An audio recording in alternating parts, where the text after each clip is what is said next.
Kanak en lui-même, c'est ça. Comment est-ce que, à ton avis, on concilie la coutume et le monde occidental? On a vu des enfants qui nous suppliaient derrière une vitre d'un restaurant qui nous demandaient à manger.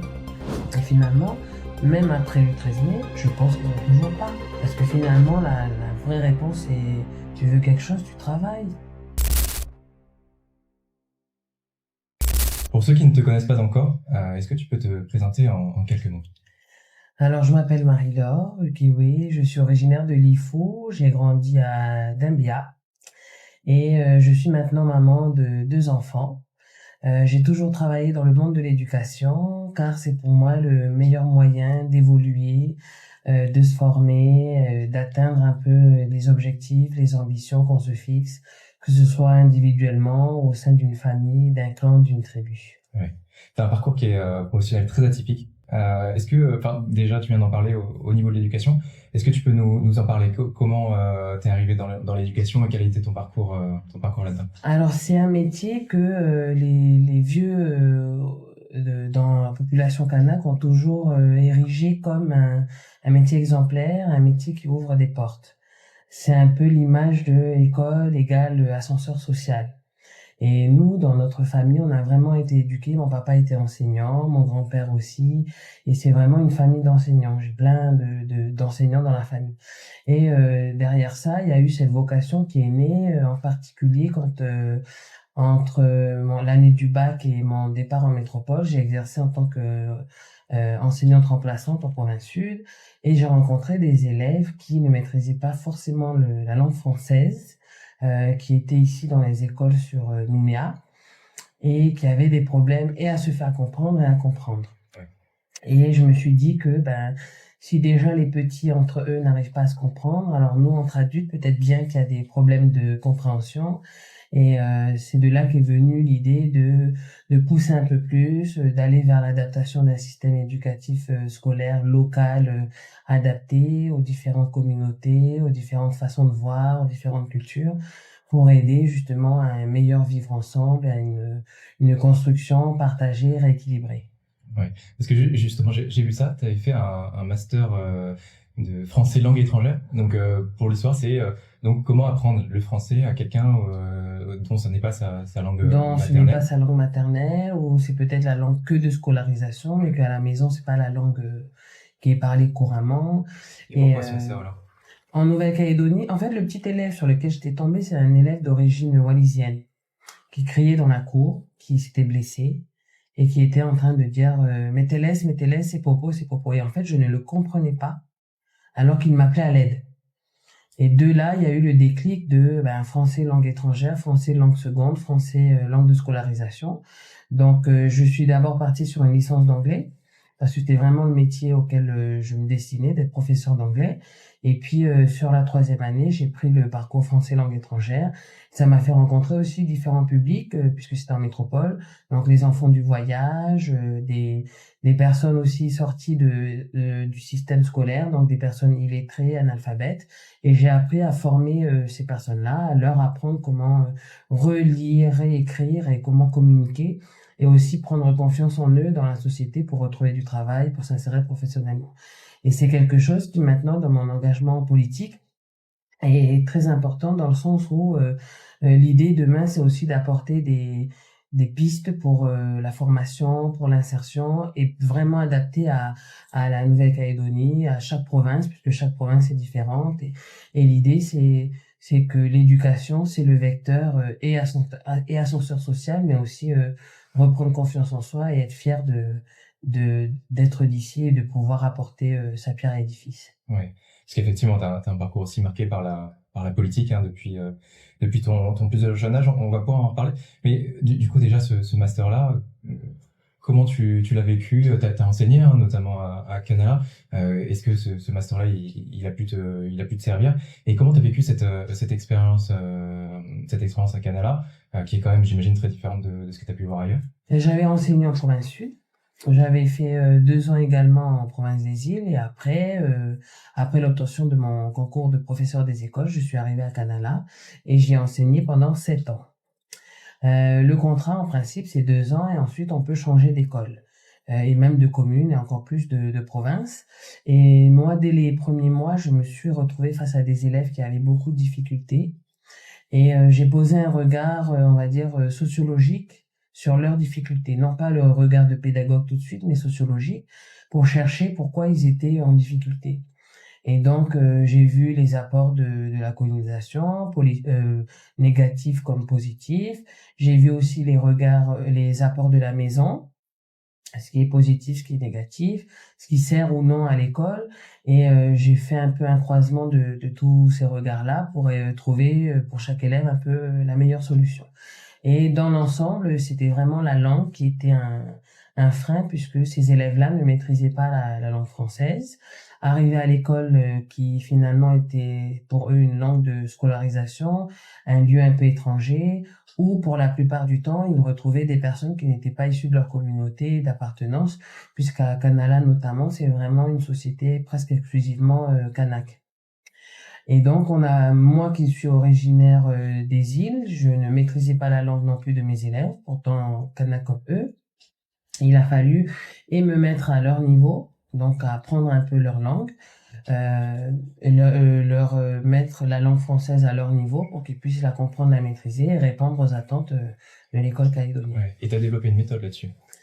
Donc la méthode, c'est vraiment du co-enseignement, c'est la coéducation, c'est-à-dire on a la chance en province nord comme en province sud d'avoir des locuteurs de langue. Ouais. Et donc dans ma classe, je faisais intervenir la collègue locutrice pour qu'elle puisse, elle, faire office de passerelle un peu traductrice, pour m'aider à rentrer dans le système neuronal de l'élève et travailler à un meilleur apprentissage. Et dans l'autre sens, moi, adapter mon enseignement pour qu'il soit plus compréhensible et recevable par l'élève. Et quels résultats t'as pu voir? Tu voyais des améliorations? Alors sur les résultats, on a eu de très bonnes années. C'est pour ça que je suis restée 7 ans, puisque finalement il y avait un besoin et la méthode était utile et efficace. Donc dans les évaluations, on a eu des scores qui ont augmenté régulièrement tous les ans. Moi j'étais surtout sur le cycle 2, donc c'est PCE1. C'est un peu les classes charnières où on apprend la lecture, l'écriture, l'entrée dans le langage. Et donc ça a été très bénéfique et j'ai des élèves maintenant qui ont passé le brevet avec des très bons résultats, qui se dirigent vers des formations générales au lycée, ce qui n'arrivait pas forcément régulièrement dans ces bassins d'enseignement-là. Et je pense que c'est des choses qu'il faut qu'on mette en œuvre quand on a des responsabilités pour pouvoir aider la population à accéder à cette ascenseur social. Tu parlais de population qui est majoritairement Akana, qui est majoritairement kanak. Comment aujourd'hui, toi, tu vois l'intégration de la culture, notamment kanak, dans le système scolaire actuel en Nouvelle-Calédonie? Alors, le système scolaire calédonien, depuis 2012, on a des compétences qui sont transférées à Nouvelle-Calédonie, notamment pour le primaire. Donc, de la petite section jusqu'au CM2, dans les programmes, est bien inscrit que les langues et cultures kanak sont aussi des vecteurs d'enseignement et d'apprentissage. Donc, toutes les provinces ont la possibilité de mettre en œuvre une politique linguistique adaptée, faisant entrer aussi bien une langue régionale ou plusieurs, donc c'est les langues kanak, ou des langues étrangères qui vont être l'anglais, ça peut être l'espagnol, le japonais, en fonction de la politique provinciale de chaque école. Et donc, pour moi, aujourd'hui, après presque 13 ans de transfert de compétences, il y a encore des efforts à faire. Premièrement, sur la formation des enseignants et locuteurs de langue kanak. Donc, ça va être des personnes qui ne sont pas habituées à passer des concours, qui sont éloignées souvent du système scolaire, universitaire, et qui donc ont du mal à rentrer dans la méthode et la pédagogie. Donc, il faut reprendre un peu ces personnes. Ils sont très bons locuteurs de la langue, mais en tant que pédagogues, ils ne le sont pas. Donc, il y a ce travail-là de formation qui se fait avec l'Institut d'enseignement supérieur, le professorat des écoles, mais aussi avec notre institut de formation des maîtres. Mais après, le frein reste l'enseignant lui-même, c'est-à-dire s'il veut juste rester locuteur et pas être enseignant, on a quelques difficultés du coup et à recruter et à former. Mais les moyens sont là. Et c'est les moyens humains qui nous manquent. Ensuite, sur les attitudes des élèves, ils sont souvent très réceptifs, même pour ceux qui ne sont pas locuteurs, parce que à cet âge-là, c'est souvent une espèce de curiosité de la plasticité cérébrale. Et donc, pour eux, c'est un langage d'extraterrestre, ça dépend de chaque culture. Et donc, ils sont intéressés. Donc, toute langue qu'on propose à un élève dès l'âge de 3 ans, il va l'apprendre et c'est le cerveau qui fait la gymnastique et qui finalement la maîtrise plus ou moins par immersion, par exposition. Et du coup, ils peuvent être bilingues, trilingues, quadrilingues tout au long de leur scolarité et le plus loin possible si la langue est toujours dispensée. Et le dernier, ça peut être un frein comme un avantage, ce sont les familles. Parce qu'on va avoir des familles qui vont être très ouvertes et qui vont qui vont demander à l'école, ben nous, on veut bien qu'ils fassent toutes les langues qui existent dans votre école. Et d'autres qui vont être plus réticents, aussi bien sur les langues kanak que sur la langue anglaise, par exemple, puisqu'au Province Sud a été développé le bilinguisme anglais-français. Donc du coup, c'est tout ça qu'il faut un peu mieux orchestrer pour que finalement on va dire le multilinguisme soit un outil de réussite scolaire au niveau scientifique comme au niveau neuronal. Ouais, c'est ça, parce qu'il y a pas mal d'études aussi qui nous montrent que des enfants qui ont effectivement appris plusieurs langues quand ils étaient petits, déjà ils ont plus de facilité aussi dans les langues et puis à la suite de leur parcours. Marie-Laure, tu portes un nom assez connu dans la vie politique calédonienne. Ton enfance a été notamment marquée par les événements. Tu es né en 84, au début des événements. Mais ça remonte même avant ça. Est-ce que tu peux nous raconter, disons, ton histoire personnelle vis-à-vis de la politique calédonienne? Ben, pour commencer un peu ce parcours, c'est des histoires de mon arrière-grand-père qui nous sont arrivées et qui nous racontait que il est allé faire la guerre avec le bataillon du Pacifique. Donc nous, à l'époque, on savait pas ce que c'était, mais c'est l'histoire du bataillon du Pacifique. Et il envoyait des lettres à ma grand-mère, qui était donc sa petite fille, dans lesquelles il disait que ben ici, il y a des gros tracteurs qui nous aident à faire le champ. La famille de ma maman, c'est une famille d'agriculteurs. Et donc, c'était le progrès. C'est-à-dire que ici, on était plutôt avec des outils, on va dire, traditionnels, manuels. Et là, il envoyait des lettres où il racontait le progrès technique. Il racontait aussi un certain confort de vie, parce qu'il disait qu'il y avait des médecins, même sur place. Partout où ils allaient faire la guerre, il y avait toujours des médecins. Il y avait des infirmières qui s'occupaient bien de lui, et qui leur donnaient à manger aussi. Et en fait, il nous a fait un peu l'éloge d'une société, on va dire, évoluée, qui était un peu plus avancé dans le progrès technique, dans le progrès humain, dans le progrès social, puisqu'il nous racontait aussi à travers ses lettres qu'il y avait des copains qui parlaient plein d'autres langues et qui parlaient tous le français, et que du coup, lui, il entendait des belles poésies, et il y en a qui écrivaient des lettres à leurs amis, tout ça pour envoyer à leurs chéris qui sont restés, je sais pas, dans une autre ville de France. Et lui, c'était vraiment quelque chose qui l'avait passionné. Et tout ça, ça nous avait été transmis, et toujours maintenant par ma grand-mère qui est encore vivante. Et c'est comme si qu'on se disait, ben on a envie de vivre ce qu'il a vécu, cette découverte. Et nous, la dernière génération, un peu plus contemporaine, quand je fais le lien, je me rends compte que c'est ça le premier engagement qu'ils ont voulu nous faire, auquel ils ont voulu nous faire adhérer, parce que il y avait derrière un certain progrès, une facilité. C'est-à-dire, on était avec le râteau, avec la charrue, mais là, il y a un tracteur, donc ça facilite, c'est plus rapide, c'est plus efficace, et du coup, le rendement, il est plus important, et c'est toutes ces petites choses que, après, du coup, mon grand-père a mis en œuvre dans sa propriété à Lifou pour être un des plus grands agriculteurs de l'île. D'accord. Et malheureusement, sont arrivés les événements.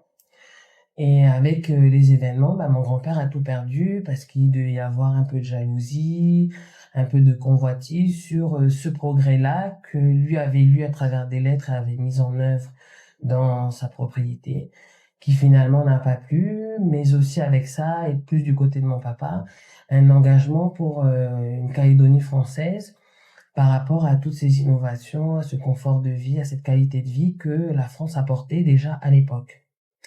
Et donc, c'est avec un peu toutes ces histoires qu'on a grandi, qu'on a vu aussi, moi pour ma part, un certain déracinement, puisque le fait que mes grands-parents et mes parents aient eu tout qui est brûlé à Lifou, on a dû venir sur la Grande Terre. Parce que qu'est-ce qui s'est passé? Pourquoi ça a brûlé à Lifou? C'était donc des représailles Oui, voilà. Donc, il y a eu la période des événements. Et à cette période-là, mon papa était déjà engagé pour le maintien de la Calédonie dans la France. Et ça n'a pas plu à certains, que ce soit des gens du coin, mais aussi des personnes de la famille. Et donc, un soir, la maison était en feu. Donc, ils ont dû vite être évacués. Donc, il y avait lui, il y avait d'autres familles aussi qui sont parties en exil sur la Grande Terre. Et je pense que c'est à partir de là aussi qu'il y a eu ce déclic de qu'est-ce qui m'apporte de la liberté d'expression, de la liberté de penser, puisque finalement, quand on est juste dans notre petite maison, la tribu, c'est difficile de ne pas faire comme les autres, puisque non seulement ça nous apporte du bien, mais en même temps, ça nous apporte du mal, en particulier par les voisins. Et donc, de là, que ce soit ma famille maternelle ou ma famille du côté de papa, ont été déracinés. Ce qui a valu du coup mon premier déracinement, puisque je ne nais pas ici en Calédonie. Et Tu es je né à Paris. nais à 22 000 kilomètres sous la Tour Eiffel. Et c'est particulier parce que ma maman, elle ne connaissait pas du tout la France. Elle a jamais été, elle l'a lu à travers les lettres de son arrière-arrière-grand-père. Donc là, elle voyait en vrai quelque chose, mais les voisins, ils ne parlaient pas forcément le français d'ici. Ils n'étaient pas forcément au courant de la situation en Nouvelle-Calédonie. Et en fait, ma mère et moi, puisqu'on était toutes seules les premières années, vu que mon papa était occupé, c'était vraiment, on était des étrangers, on était déracinés. Et moi, j'avais pas d'autre famille et je pensais vraiment que toute ma famille était pas de la même couleur de peau que moi, puisque je n'avais autour de moi que des personnes de l'autre couleur. D'accord. Et la première fois qu'elle m'a emmené ici, avec mon C'était à père, quel âge? c'était à l'âge de 3 ans d'abord. Quand on est venu, en fait, j'étais étonnée, je lui ai posé la question, je dis, mais ma famille, il n'y a que des noirs? Il n'y a pas de blancs dans ma famille? Parce que toutes les personnes que je rencontrais ici, qui étaient ma vraie famille de sang, finalement, je les avais jamais vues, je ne connaissais pas Nouméa, Lifo, tout ça, c'était hors du spectre. Ensuite, il y a eu ma petite sœur, et quand les événements se sont un peu calmés, on est revenu ici définitivement. Et ben, on est revenu sur la Grande Terre, parce qu'à Lifo, on n'avait plus rien, et toujours maintenant, il n'y a toujours plus rien, parce que aussi bien mon père que mon grand-père, ils n'ont jamais souhaité reconstruire, ni se rétablir à Lifo. La plaie n'a jamais été pensée jusqu'à leur dernier jour. Donc nous sommes des gens des îles de la Grande Terre. Tu y retournes de temps en temps, Oui, bien sûr, parce que je suis kanak avant tout, et être kanak, c'est aussi être assujetti à des coutumes, à un clan, à une tribu, à des us et des règles. Et j'ai été élevé dedans. Même s'il y a eu ces conflits-là entre mon père, son clan, mon grand-père, ses familles, etc., ils nous ont élevés avec ça, puisque c'est l'essence même de notre être. Et ça, c'est quelque chose que je ne renierai jamais, que je ne pourrais pas faire sans, même quand c'est un peu difficile. Mais l'essence même du kanak, c'est la coutume, c'est ce qui nous différencie ou peut-être qui fait notre particularité. Après, je sais que dans d'autres peuples français, par exemple, si je dis les Bretons, les Corses, ils ont sûrement d'autres coutumes, d'autres façons d'appréhender des rites socioculturels. Mais voilà, pour nous, oui, je retourne à l'IFO, surtout pendant la période des mariages. J'y retourne en vacances aussi, parce qu'il y a une transmission. On repart sur les terres de mon père, de mes grands-parents, pour aller voir, pour retrouver la famille, pour aussi entretenir les liens familiaux, du sang, mais aussi claniques. On n'a plus de maison à proprement dit, on n'a plus nos endroits. Donc c'est plutôt un peu en vacances, un peu en villégiature qu'on y va. Mais le déracinement des années 80 que mes parents et grands-parents ont subi ont fait de nous des loyales saintes de la Grande Terre. Oui. Est-ce que c'est quelque chose que tu regrettes aujourd'hui, peut-être Je pense qu'à une certaine époque, au niveau du collège-lycée, on est un peu dans la recherche de la construction identitaire. Je l'ai beaucoup regretté parce que du coup, on m'a fait passer, ou du moins me renvoyer l'image d'une canaque ratée ou d'une fille de l'IFO ratée, parce que je suis pas une vraie, je viens pas de là-bas pour de vrai, je suis pas née ici, etc.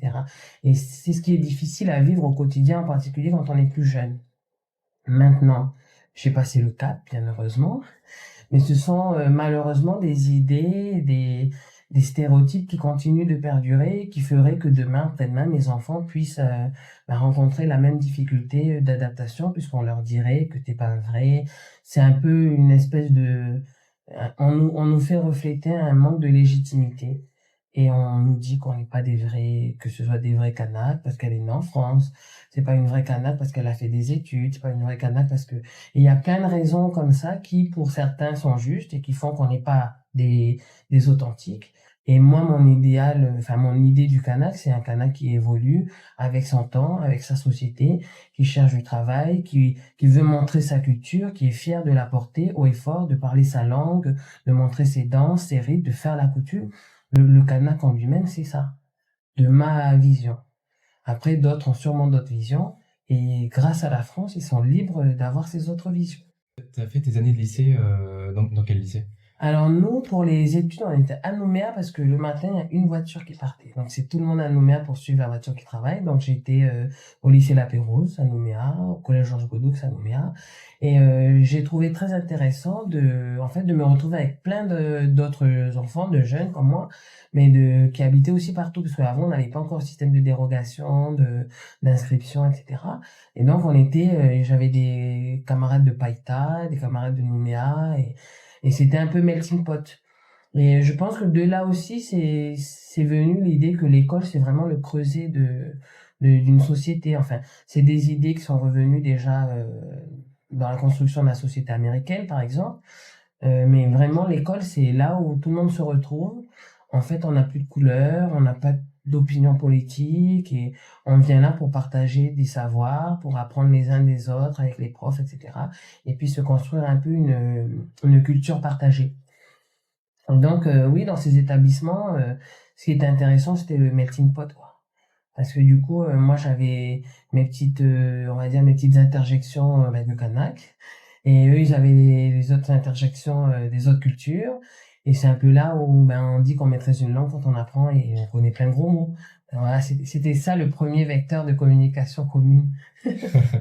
J'avais justement préparé une question là-dessus. Quelle est ton expression locale préférée? Mais c'est pas une bonne expression. Je sais exactement que c'est un gros mot. Je respecte toute la communauté qui comprendra et qui parle et qui connaît le sens, mais c'est peut-être Pia. Et donc, au lycée, hein, pour revenir là-dessus, j'ai pu lire que tu étais engagé plutôt en faveur de l'indépendance à cette époque-là. Est-ce que Alors tu peux c'est nous en vrai parler? que bah voilà, toujours dans la recherche un peu de son identité, peut-être un attachement à une culture, à une communauté, je me suis aventurée dans les méandres d'un parti politique où c'était vraiment le discours progressiste. Il y avait un discours progressiste où on nous disait les armes de l'émancipation, c'est l'éducation, il faut vous former, demain vous serez les futurs dirigeants. Bon, il disait dirigeants de la Kanaki, mais moi à ce moment-là, ça me perturbait pas. Peu importe ce qu'on dirigeait, du moment qu'on dirigeait. Je pense que j'avais un peu déjà cet esprit de vouloir diriger quelque chose. Et en fin de compte, c'était très intéressant de participer. Maintenant, ça s'appelle des think tanks. Bon, avant, c'était juste des groupes de parole, groupes d'échange, etc. Et c'était vraiment intéressant de se confronter des idées. On était vraiment un petit groupe de jeunes. On voulait vraiment apprendre. On avait soif de diplôme, soif de formation pour revenir, pour construire notre pays à notre image. Parce qu'on avait l'impression qu'il y avait une communauté qui avait plus le droit à quelque chose, puis nous, on n'avait pas le droit. Ou qui accédait plus facilement à des sports, par exemple, qui coûtent cher et pas nous. Et nous, on était toujours dans la case volley-football et les autres faisaient des tennis, du sport qui coûtait cher, athlétisme, etc. Des sports qui allaient faire plein de voyages, puis nous, on faisait des sports pour rester juste là ou aller Australie, Tahiti. Il y a eu un peu on va dire, ce cheminement pendant 2-3 ans, pendant les années lycée, et après à l'université en Nouvelle-Calédonie aussi, la première année. Et après, il y a eu la période des élections présidentielles. Et il me semble que c'était au moment de l'UMP avec Sarkozy, la transition. Et en fin de compte, j'ai compris que si on était dans la France, ça allait pas être les mêmes moyens. Et si on n'était plus dans la France, c'était pas non plus la même vie, les mêmes conditions d'accès au diplôme, à l'école, etc. Et c'est là où, du coup, il y a eu une espèce de prise de conscience. Et je me suis dit, ben non, en fait, parce que finalement, des deux côtés, je peux faire ça, c'est-à-dire faire des études, accéder à et diriger, etc. Mais après, si je dirige, que j'ai plus les moyens de mettre en œuvre une politique publique, une politique éducative, des choses comme ça va être un peu compliqué. C'est comme si que le combat engagé arrive à s'essouffler puisque à la fin, j'ai pas les moyens de mettre en œuvre pour de vrai. Et donc, je suis revenue à la maison mère. D'accord. Et à la maison, alors, parce que t'avais du coup, dans ta famille, qui étaient plutôt Voilà, loyalistes. toute ma famille, ben, avec toutes les histoires que j'ai racontées depuis le début, en fait, c'est vraiment un amour, mais un amour viscéral. C'est-à-dire, moi, mon amour maintenant de la France, il s'est construit par une réflexion, nous, à l'école, en pédagogue, on dit c'est à tâtons, c'est en testant. Mais mon arrière-grand-père, c'était viscéral. C'était le progrès pour éviter de trop suer dans le jardin, dans le champ. Et ben, la France nous propose le tracteur. C'était des choses pragmatiques. Et ils n'ont pas trop réfléchi. Mon père, c'était la France nous apporte la sécurité. Parce que quand je me suis fait tout brûler à l'IFO, la police, les gendarmes, ils étaient là pour m'exiler avec ma famille, pour m'emmener en lieu sûr. Et c'était et la sécurité, donc l'ordre et surtout le mérite. Et maintenant, moi, en province sud, parce que nous, on était sur la Grande Terre, je vais travailler pour retrouver ce que j'ai perdu, mais j'ai pas besoin que quelqu'un me le donne. J'ai pas besoin de mendier à la France et pouvoir public pour avoir un terrain, donc arriver sur la Grande Terre, il travaillait déjà avant, mais c'est une autre dimension puisqu'on arrive dans un endroit, enfin lui, il arrive, c'est pas son milieu, la ville. Mon grand-père, il est arrivé, il était agriculteur, il avait combien d'hectares? Il est arrivé ici, il a fait éboueur. Ça n'avait rien à voir et il savait pas bien parler français. Mais il faut travailler. C'était pas, je suis une victime de l'histoire. Mon histoire a fait que j'ai tout perdu. Et ben, que quelqu'un répare. Réparer, donnez-moi. Et donc, pour toutes ces raisons-là, ils ont toujours été engagés dans le maintien de la Calédonie dans la France. Pour le progrès, pour le mérite et pour l'ordre. Et ces trois choses-là, ils nous l'ont inculqué. Et moi, je suis allé le chercher un peu à droite à gauche, puis finalement, j'ai compris qu'il y avait tout à la maison. Et donc, je suis revenu et j'ai commencé à militer au sein donc avant, c'était le RUMP, Rassemblement UMP. Et on était dans les sections des jeunes, on apprenait à coller les affiches. C'est pareil, tout le monde pense qu'avec mon nom et avec mon papa, je suis un peu là parce que je suis la fille d'eux. Mais je tiens vraiment à préciser que moi j'ai fait comme tout le monde. J'ai collé les affiches, j'ai fait les missouplis, je suis allé frapper aux portes de tout le monde. En fait, on a appris le métier de militant aussi. Et ça, c'est une expérience qu'il faut vivre. On peut pas avoir on peut pas avoir un engagement politique si on n'a pas milité un tant soit peu. Et maintenant, le nouveau terrain de militantisme, c'est aussi les réseaux sociaux. Et donc, c'est des habitudes maintenant qu'il faut adopter. C'est un nouveau terrain de jeu, j'ai envie de dire. Et je trouve que maintenant, il y en a plus. Il y a plus de monde aussi qui est un peu sur les réseaux. C'est un autre combat. Mais derrière, je pense que la clé, à chaque fois, c'est l'éducation. C'est-à-dire, il faut être éduqué à utiliser les réseaux sociaux. Il faut apprendre à comment communiquer sur une toile, comment communiquer sur un sujet, pour toujours trouver des points d'accord, pour toujours être en lien. Faire ces liens-là. Ouais. Et qu'est-ce que tu répondras à quelqu'un qui pourrait te dire que, d'accord, la France, effectivement, il peut y avoir du progrès, il peut y avoir plus de moyens, mais aujourd'hui, le fait est qu'en Calédonie, il y a quand même beaucoup d'inégalités sociales. Qu'est-ce que tu répondras à cette personne-là? Je vois au quotidien ces inégalités, en particulier quand j'étais maîtresse dans la classe, parce qu'on va avoir 20 élèves et il y en a 10 qui vont avoir les chaussures adéquates et 10 qui vont venir en claquettes, il y en a qui vont avoir les tricots et l'autre non, pas de stylo, l'autre ils vont avoir. Il y a tout ça. Mais je pense que les inégalités, c'est nous-mêmes qui nous les créons. Parce que avec la situation dans laquelle nous vivons actuellement, on sait que les compétences ont été transférées. On sait qu'on a les mains et les outils pour faire. Encore mieux, depuis l'accord de Nouméa, avec l'argent de la France. Donc on a eu tout ce temps-là pour faire. Peut-être que ça a été plus ou moins bien fait, mais peut-être aussi et surtout que les gens, en particulier les parents, n'ont peut-être pas fait leur rôle d'éducateur, puisque finalement l'enseignement, l'école, ça apprend juste à lire, compter, dire, écrire. Et c'est nous à la maison, en tant que parents, qui devons apprendre la politesse, qui devons apprendre aussi le mérite. Apprendre aux enfants, tu sais, si tu vas pas à l'école, tu n'auras pas ça, tu pourras pas faire ça, tu pourras pas. Et je vois beaucoup d'absentéisme. Je reviens toujours à l'école parce que c'est le monde que je maîtrise le mieux, mais un enfant qui décide de pas aller à l'école, les parents qui le laissent ne pas aller à l'école, demain, l'enfant, quand il sera travailleur, s'il décide de ne pas travailler, l'employeur ne va pas lui dire, bah, c'est pas grave, demain tu reviens. Quand tu auras fini de bouder, bah, tu reviens au travail. Non, c'est pas du tout pareil. Et si les parents se laissent embobiner un peu par les caprices de l'enfant et ne jouent pas leur rôle d'éducateur, on va retrouver du coup des futurs adultes en situation d'échec, en situation d'absentéisme, etc. Donc je crois que peut-être au niveau des institutions, il y a des choses qui ont été plus ou moins bien faites ou qu'il aurait fallu plus adapter.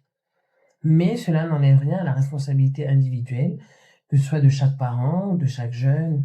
Je vois avec nos jeunes sur les études supérieures, on est obligé d'aller dans les lycées pour être sûr de leur donner l'information pour des dates de campagne, de bourse, etc. Alors qu'auparavant, l'info sort, moi qui étais étudiante, si je loupe l'info, ben quand c'est loupé, c'est loupé. Ben, je vais me débrouiller, je vais trouver un petit travail, etc. Là maintenant, les enfants, s'ils n'ont pas la bourse, ben, ils disent ben, je peux pas aller à l'école parce que j'ai pas eu la bourse. Alors que normalement, il n'y a pas... Auparavant, enfin du temps de mon grand-père, de mon père, ça n'existait pas les bourses. Enfin, il n'y avait pas tous ces outils de rééquilibrage qui doivent et qui sont en cours de réduire ces inégalités sociales n'existaient pas. Et on a l'impression que la société d'avant, enfin la société calédonienne d'avant allait beaucoup mieux. Là maintenant, on a une société qui a été peut-être trop aidée, trop assistée, et qui maintenant est en perte de repères, perte de qualification, perte de compétences, et encore plus en perte d'ambition. Il n'y a plus d'ambition scolaire, il n'y a plus d'ambition professionnelle. Personne ne sait ce qu'il a envie de faire plus tard. Il fait pour faire. S'il y a des pièces en plus, il fait de tout son cœur. S'il n'y a pas de pièces, il fait pas du tout. Et donc, pour moi, les inégalités sociales, oui, c'est un problème de fond, mais c'est un problème dont la responsabilité est partagée. Je pense qu'on a trop aidé et c'est une des raisons pour lesquelles on est. Oui, je pense vraiment qu'on a été trop aidé, parce que quand je reprends toujours un peu l'histoire de mon grand-père, mais il est arrivé, il a été éboueur. Son métier c'était agriculteur. Il n'a pas fait de formation, il avait juste le permis. Il a fait éboueur et il a dit à ses enfants, j'ai rien à vous donner à manger tous les jours parce que la paye c'est qu'à la fin du mois. Avant, il vivait pas avec la paye, il vivait avec le jardin. Là, il faut apprendre à vivre avec l'argent. Mon grand-père et ma grand-mère, ils ont eu 17 enfants. Et donc, il fallait loger et nourrir les 17.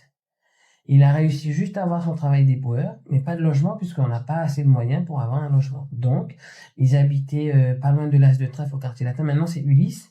Donc, ils habitaient là, dans le patio, et ils dormaient tous en randonnion et à la belle étoile, quoi. C'est un patio, il n'y a pas de toit. Et, et maintenant, je suis très fier de toute ma famille parce que tout le monde a eu un travail. Tous les frères et sœurs de ma mère, ma mère, elle n'a jamais tapé sur un ordinateur, ça n'existait pas tout ça, il faut. Et ben maintenant, elle a fini sa carrière, elle est retraitée et elle était secrétaire. Mais elle a fait des efforts pour se faire des formations, elle a fait des petits boulots, elle a fait plongeuse, elle a travaillé dans les boîtes de nuit à faire serveuse pour avoir des petites pièces, pour se payer des formations, du linge, un travail, etc. Et tout ça, il y avait pas il y avait rien. Mais ils ont fait les efforts, en fait. Ils n'ont pas fait les efforts parce qu'ils se sont sentis victimes ou quoi, ils ont fait les efforts pour avoir leur dignité, pour être... ils ont perdu quelque chose, peut-être de manière très injuste, mais c'est pas pour ça qu'ils sont plus bas que terre et qu'ils ne savent pas faire autrement. Et moi, c'est cette dignité-là que, à travers mon combat aujourd'hui, je veux défendre. Cette liberté aussi d'entreprendre, de penser autrement, d'être libre de dire, de penser, de vivre aussi un peu comme on l'entend. Parce que derrière tout ça, c'est l'avenir des petits Calédoniens qui puissent être libres demain de choisir un petit canard qui choisit, ben, je fais la coutume, mais j'ai quand même envie de mettre de l'argent de côté pour faire un voyage avec mes copains pour aller voir un match de rugby en Nouvelle-Zélande. Et peut-être que tous ces grands-pères et arrière-grands-pères n'auront jamais eu cette occasion de faire juste un voyage, mais pour lui, ben, il arrive à une période où c'est possible, en fait, tout est possible. Et ça ne l'empêche pas d'être kanak et de faire sa coutume, mais il peut aussi vivre un peu à l'occidental et profiter des avantages de ce que l'occidentalité nous apporte. Comment est-ce que, à ton avis, on concilie disons, tu viens de le dire, la coutume et le monde occidental. Mais je crois que la clé, c'est de mettre la peur en dehors de l'équation. Parce que dans notre communauté, on va avoir peur de faire différemment. Donc faire différemment, ça veut dire qu'on n'est pas comme les autres. Et comme les autres, c'est la majorité, c'est le groupe. Celui qui sort du groupe, c'est un peu l'histoire du vilain petit canard. C'est un peu l'histoire de... C'est des histoires d'exclusion, c'est des histoires de rejet. Et l'humain en lui-même, il a un instinct grégaire. On est un animal avant tout. Et donc, on a cet instinct grégaire. Et être seul, isolé, en dehors du groupe, c'est lourd à porter. Donc, il faut avoir peut-être du courage, peut-être une autre intelligence et se dire que finalement, je peux faire partie du groupe et je peux aussi avoir, entre guillemets, mon aventure un peu solitaire. Et c'est vraiment mettre en dehors cette peur, d'une part, mais aussi se sentir fier. Se sentir fier d'être plus riche. Parce que je vais être riche en étant kanak, mais je vais être encore plus riche en étant, par exemple... Donc, je vais être riche en étant... en maîtrisant ma langue kanak, mais je vais être encore plus riche en maîtrisant la langue anglaise et la langue française. Et derrière chaque langue, il y a une culture. Et en fait, c'est voir en fait cet enrichissement. Parce que rester enfermé dans le groupe, rester enfermé dans sa culture, rester enfermé dans ses us et coutumes, pour moi, c'est vraiment tuer la culture.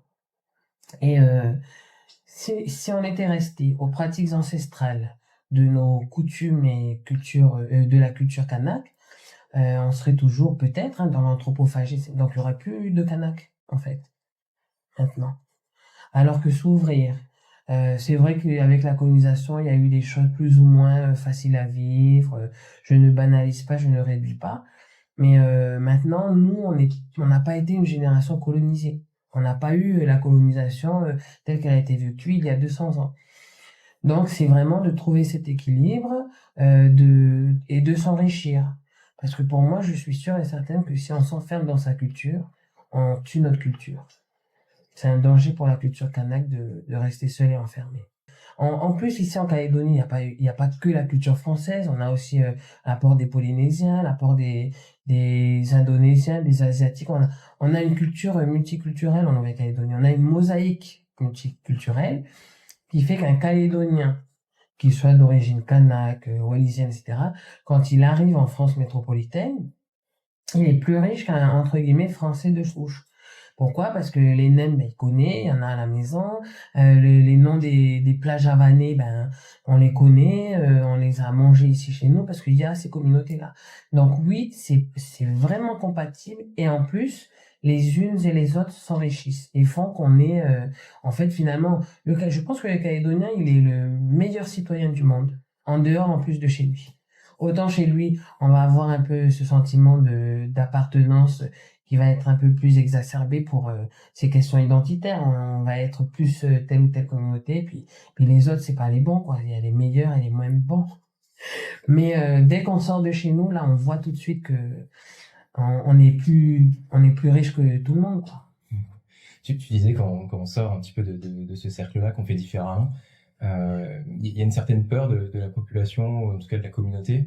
Est-ce que tu penses qu'on arrivera en Calédonie à sortir de ça, à faire en sorte qu'effectivement chacun puisse penser un peu comme ils veulent sans avoir peur de représailles ou d'autres choses? Je crois que c'est vraiment l'éducation qui aide et qui aidera à sortir un peu de ce carcan très très cadré, très codé aussi que la culture kanak et en particulier chez les indépendantistes apporte.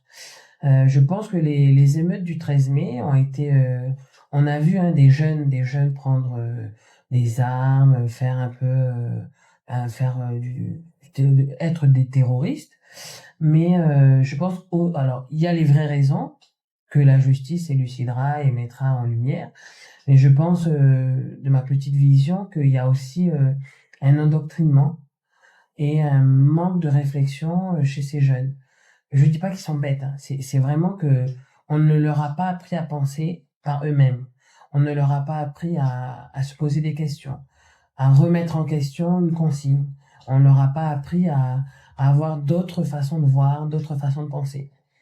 Et en fin de compte, c'est comme si qu'un mot d'ordre est arrivé et que tout le monde est allé et a suivi, sans juste se poser la question. Peut-être qu'ils pourraient suivre aussi, mais que d'abord, s'ils se sont posés des questions, ils vont moins suivre ou peut-être ils vont remettre en question. Mais là, on a vraiment...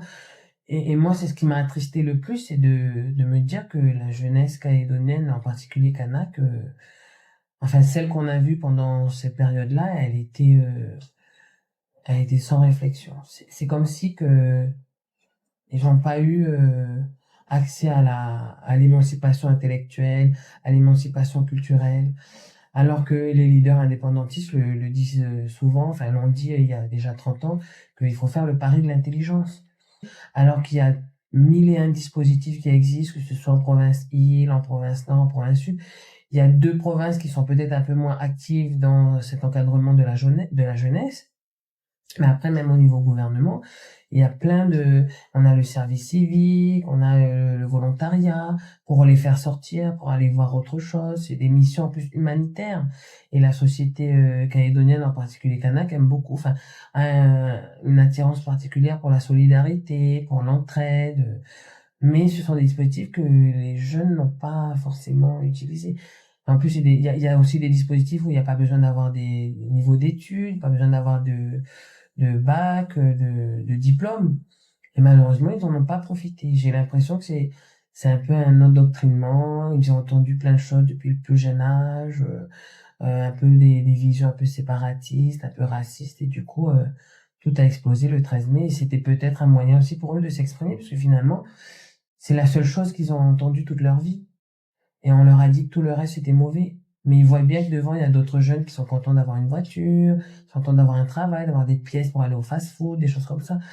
Ils ont dû se dire, mais nous, on va avoir ça comment? On va avoir ça quand? Parce qu'on nous a dit que tout ça, c'était pas à nous, mais qu'on aurait le jour où il y aura l'indépendance, qu'on aurait le jour où il y aura quelque chose, où il y aura ceci, cela. Et finalement, même après le 13 mai, je pense qu'ils ont toujours pas. Parce que finalement, la vraie réponse est, tu veux quelque chose, tu travailles. Tu veux aller à l'école, tu ne vas pas à l'école, ben, tu n'auras pas ceci. En fait, on n'obtient rien sans rien. Et ça, c'est pas du tout occidental. Je veux dire, ma famille, et en particulier mon grand-père agriculteur, pour avoir à manger dans l'assiette des 17, il fallait planter, il fallait arroser, il fallait faire quelque chose. Ça allait pas sortir tout seul de la terre, quoi. Donc, je ne pense pas que ce soit une pensée occidentale de travailler, de mériter. Au contraire, c'est un universel. Dans toutes les sociétés, si on veut quelque chose, ben, il faut faire quelque chose. Même dans la Bible.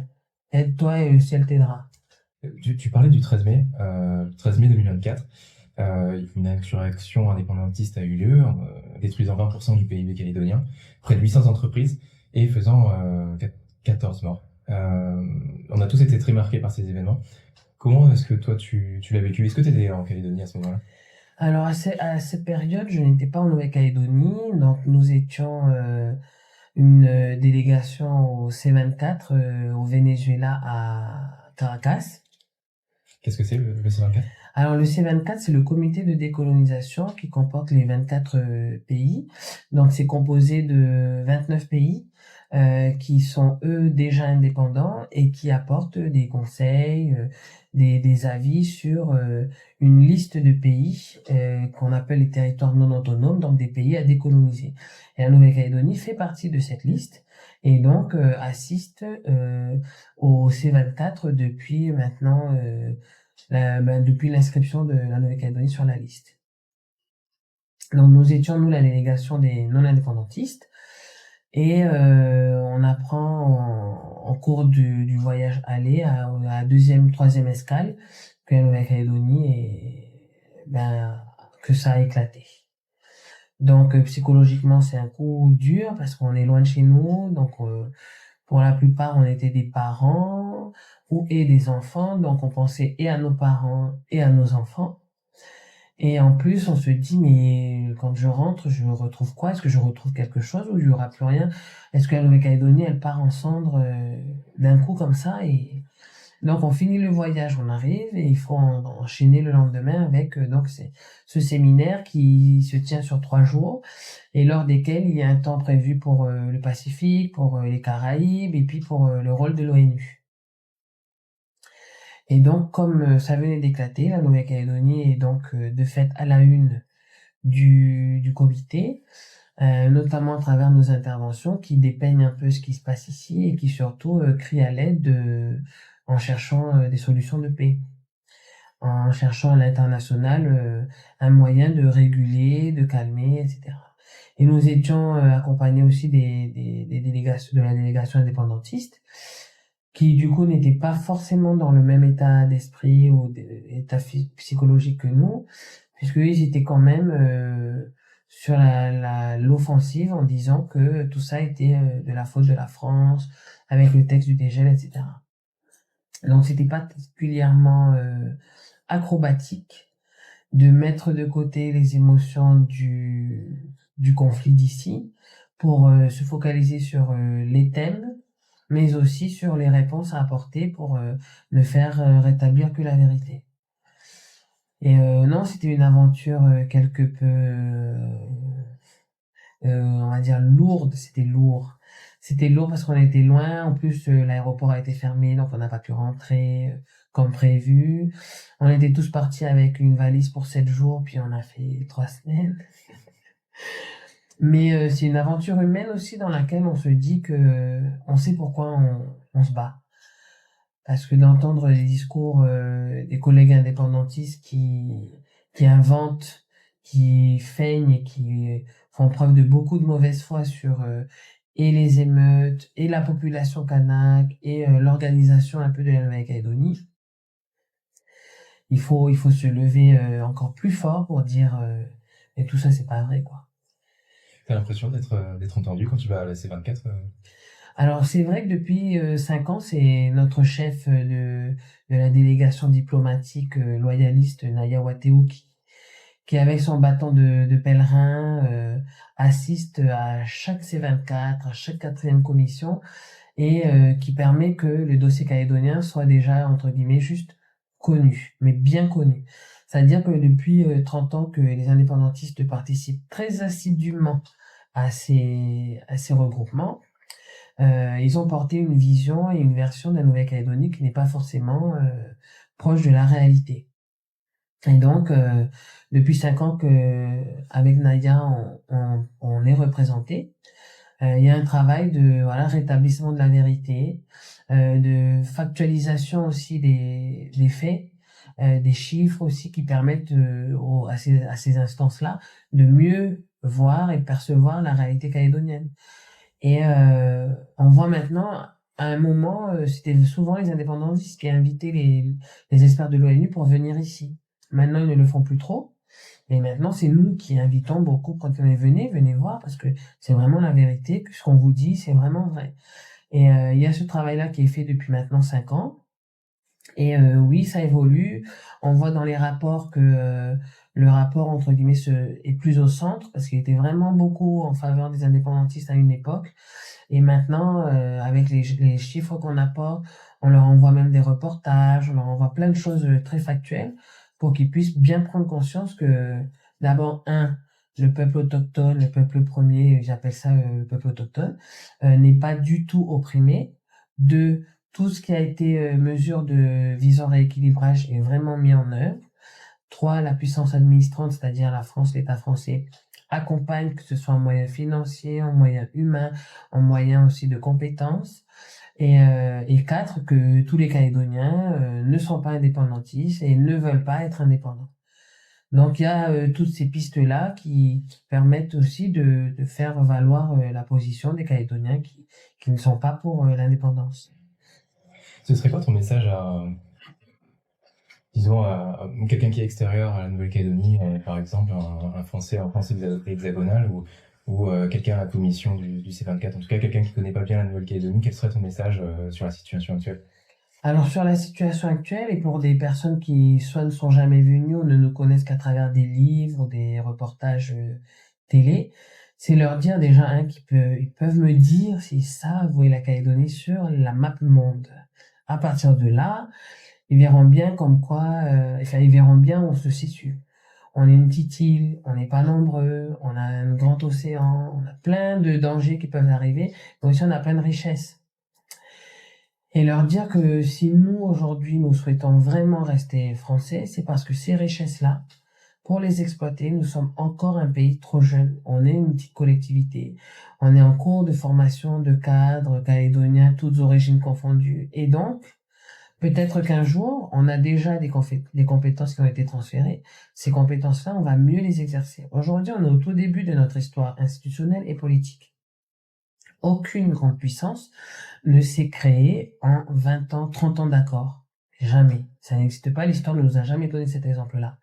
Donc, nous sommes juste au début de la construction de ce que pourrait être demain après-demain la grande Nouvelle-Calédonie. Aujourd'hui, il faut y aller pas à pas, et donc c'est bien leur dire que nous, pour l'instant, on ne sait pas faire.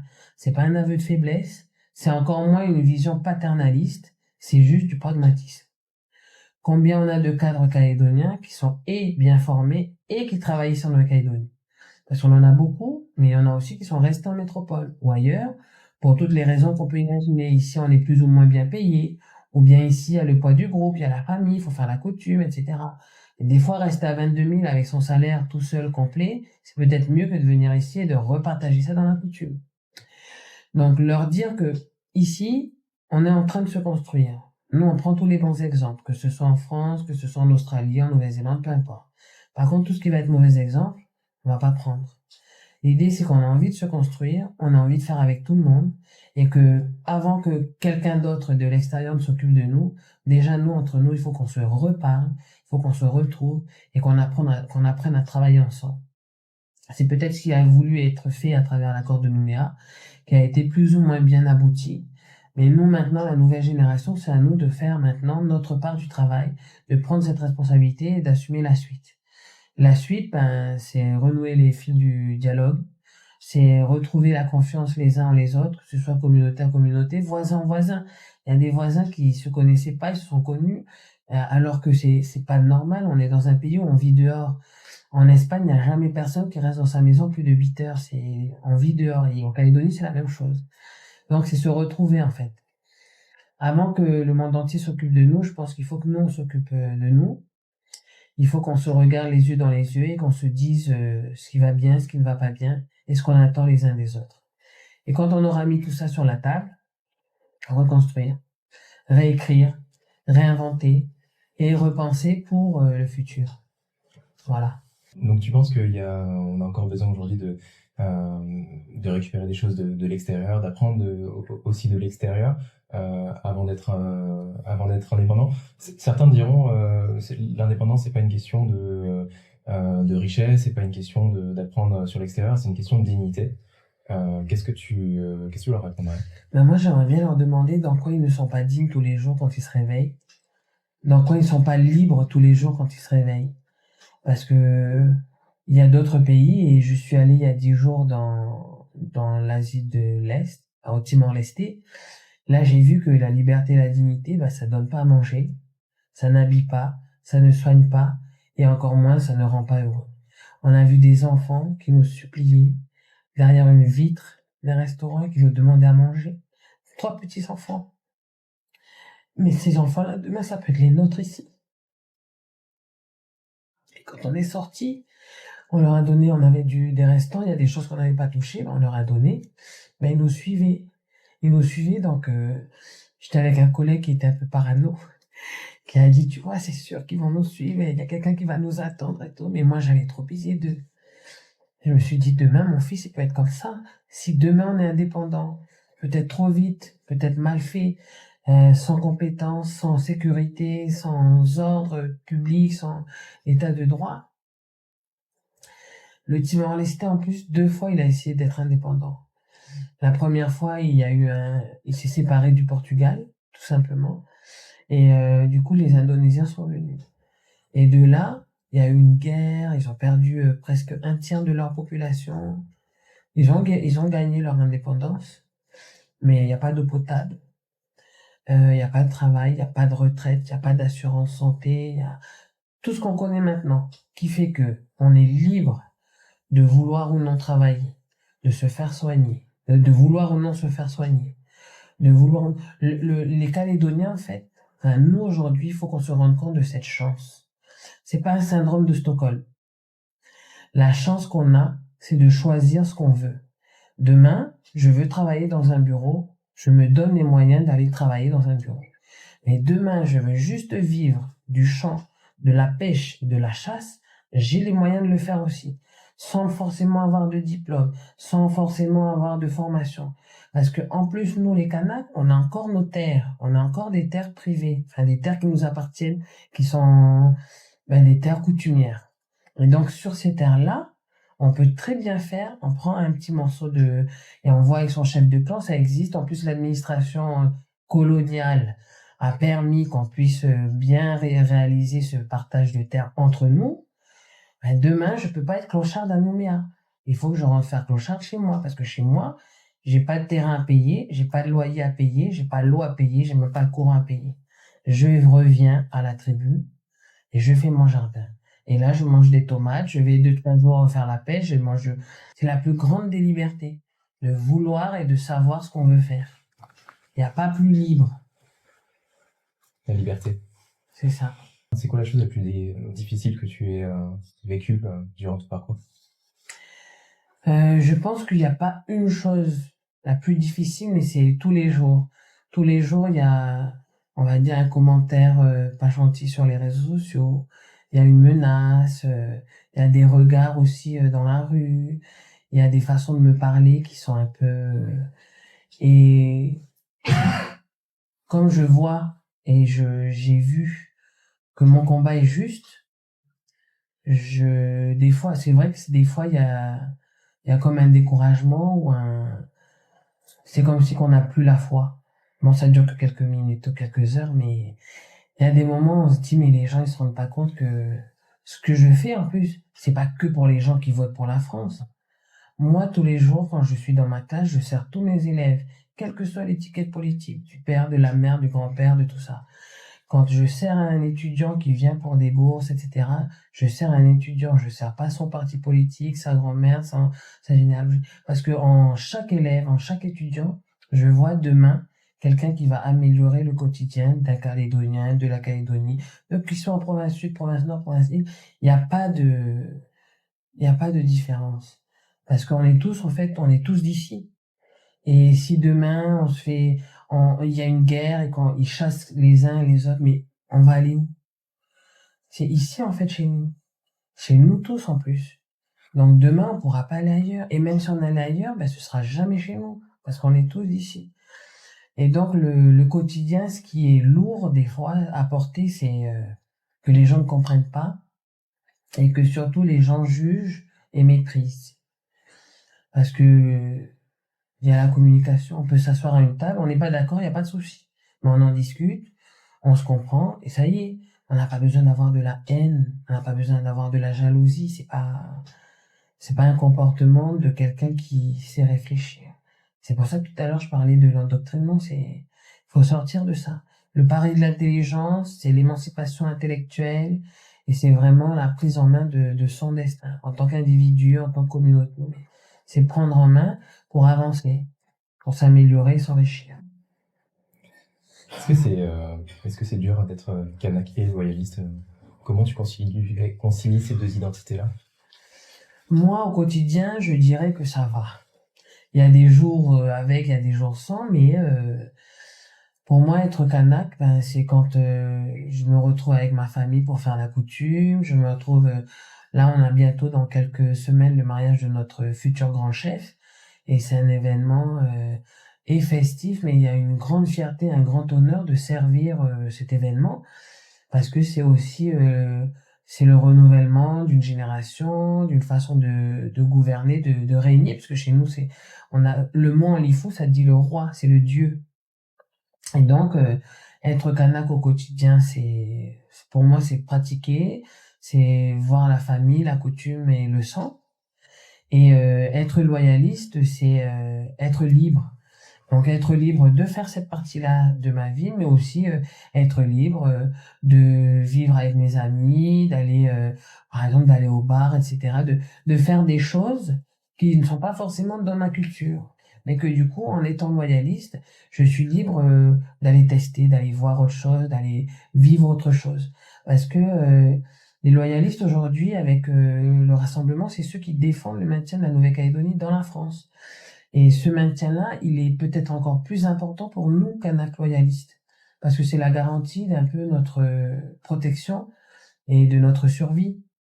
Parce que demain, avec les discours très provocateurs, voire assassins des collègues indépendantistes, on a l'impression que, en fait, on est juste des immigrés.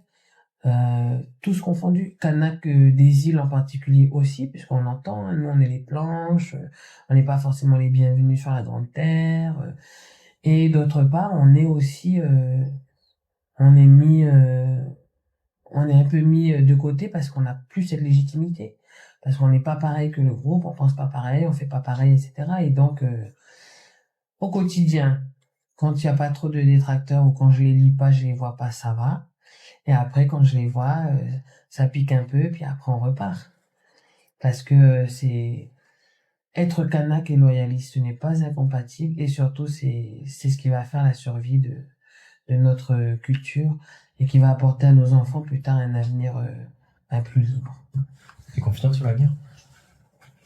Alors oui, j'ai confiance en l'avenir parce que se lever tous les matins pour aller défendre un projet, celui donc il a été très décrié, il a été très déformé, mais le projet qu'on défend, c'est simplement faire en sorte que là où tu es, partout en Nouvelle-Calédonie, tu puisses vivre comme tu l'entends.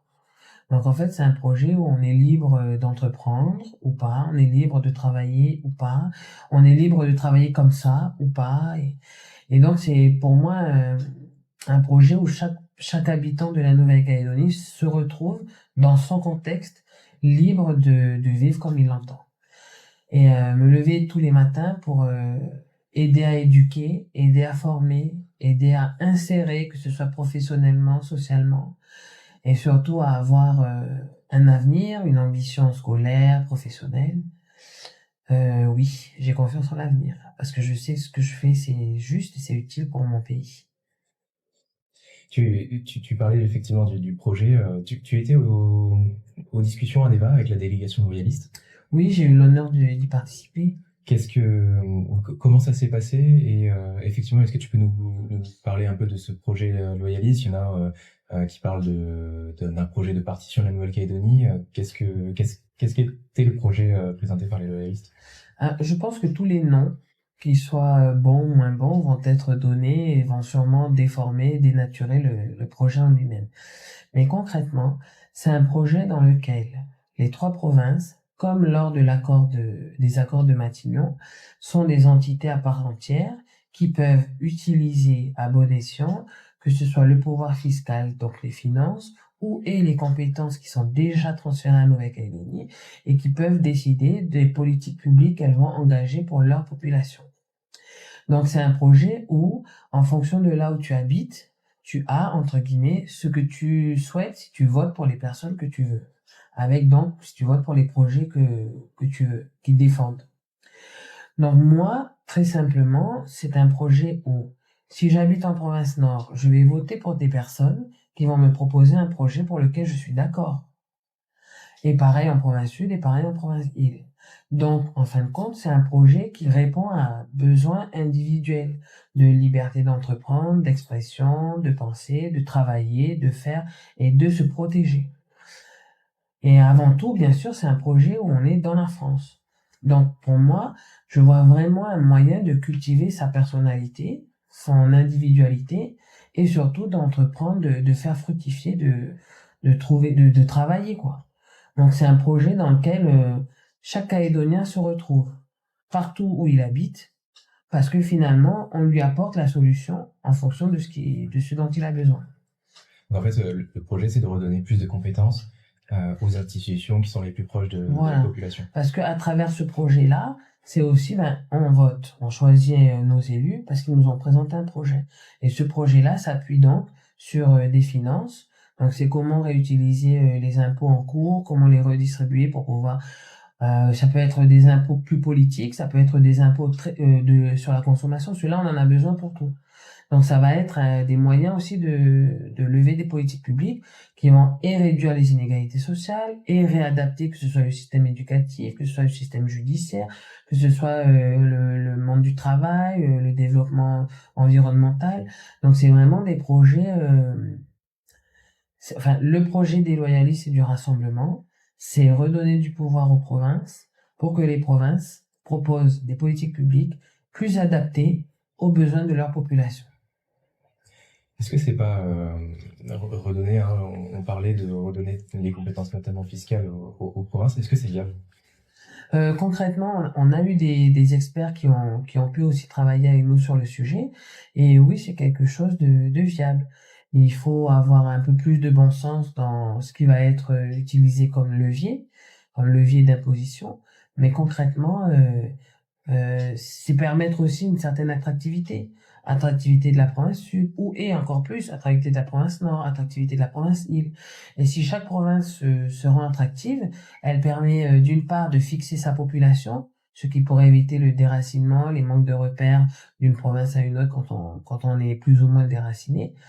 Ça permet aussi de fixer les populations en apportant un peu plus en politique de santé, en politique d'éducation. C'est-à-dire, on a que un ou deux lycées sur la province nord, trois. Peut-être qu'il faut en rajouter s'il y a plus de population. Peut-être qu'il y a des filières qui n'existent pas, qui devraient exister par rapport aux métiers de l'économie bleue, de l'économie verte, surtout sur ces zones qui sont un peu moins urbanisées.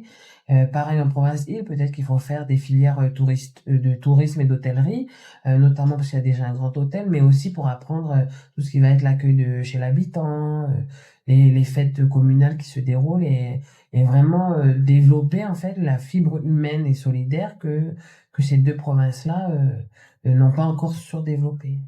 Qu'est-ce qui t'anime aujourd'hui? Toutes les journées sont jamais pareilles et ce qui me motive c'est aider.